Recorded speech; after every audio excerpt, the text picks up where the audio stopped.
জয়পুরহাটের পাঁচবিবিতে এক কৃষকের লিজ নেওয়া জমির ১২০০ কলার গাছ কেটে ৬ লক্ষাধিক টাকার ক্ষতি সাধন করার অভিযোগ পাওয়া গেছে।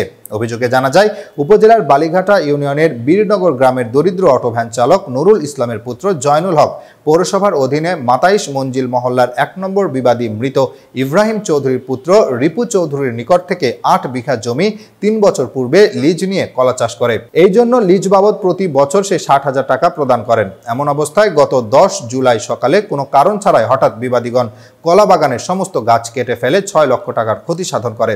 লিজ গ্রহীতা কৃষক জানতে পেরে বিবাদীদের নিকট কারণ জানতে চাইলে তাকে অকথ্য ভাষায় গালিগালাজ ও হুমকি প্রদর্শন করে। এই ঘটনায় লিজ গ্রহীতা ১১ জুলাই বৃহস্পতিবার দুপুরে পাঁচবিবি থানায় একটি লিখিত অভিযোগ দায়ের করেন। সরেজমিনে গেলে স্থানীয়রা জানান, জয়নুল দীর্ঘদিন থেকে তাদের জমি লিজ নিয়ে কলার বাগান করছিল। হঠাৎ তারা নির্বিচার এভাবে কলার গাছ কেটে তার ক্ষতি করা ঠিক হয়নি। ছেলেটা গরিব মানুষ, কলার বাগানের পাশে আমাদের বাড়ি, তাই খুব গরিব মানুষ। ছেলেটা ভালো, তা আবারটা খুব নষ্ট করে ফেলে দিলে, একটা মাস সময় দিলে আবারটা তুলে নিলে হলো, এই তো কথা। মানে ছেলেটা খুবই ভালো, এখানে আসে আবাদ সাবাদ করে, কোনোদিন কারো ক্ষতি করেনি, কিন্তু এটা দ্রুত কাটা হয়ে অন্যায় হয়ে গেছে।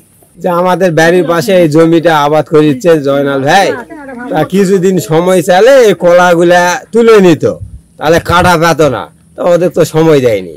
এ বিষয়ে বিবাদী রিপু চৌধুরীর নিকট জানতে চাইলে তিনি সাংবাদিকদের নিকট বক্তব্য দিতে অস্বীকৃতি জানান। তবে তার ম্যানেজার ২ নম্বর বিবাদী তোফাজ্জল হোসেন বলেন, মাপযোগের প্রয়োজনে গাছগুলো কাটা হয়। জয়নুল যে অভিযোগ করেছে তার সম্পূর্ণ মিথ্যা ও বানোয়াট। আমার নাম তোফাজ্জল, আমার গাছ আমরা লাগাইছি, আমাদের গাছ আমরা কাটিছি, আমাদের প্রয়োজনে আমরা সুতা ধরার জন্য, ফিতা ধরার জন্য আমরা ওটা ডিজাইন করতেছি, ওই জন্য আমাদের বেলা কাটা লাগিয়েছে, কাটিছি। মানুষের তো এখানে কিছু করার নেই, আমাদের গাছ আমরা কাটিছি। লিজ আগে ছিল, এখন নাই। এ ব্যাপারে পাঁচবিবি থানার ভারপ্রাপ্ত পুলিশ কর্মকর্তা ওসি ফয়সাল বিন আহসান বলেন, এ বিষয়ে আইনানুগ ব্যবস্থা গ্রহণের বিষয়টি প্রক্রিয়াধীন রয়েছে। আমার নাম মোহাম্মদ জয়নুল হক, আমি পশ্চিম বীরনগর বাড়ি। আমি এখান থেকে ৩ বছর যাবত লিজ নিছি জমিটা, প্রতি বছর টাকা দেয় ৬০,০০০। এবারে মাত্র ১০ দিন পার হয়ে গেছে ভাই। এই ১০ দিন পার হয়ে যাওয়ার জন্য আমার সব কলা সব কাটে ফেলেছে ভাই। আমি বিচার চাই ভাই, বিচার চাই ভাই।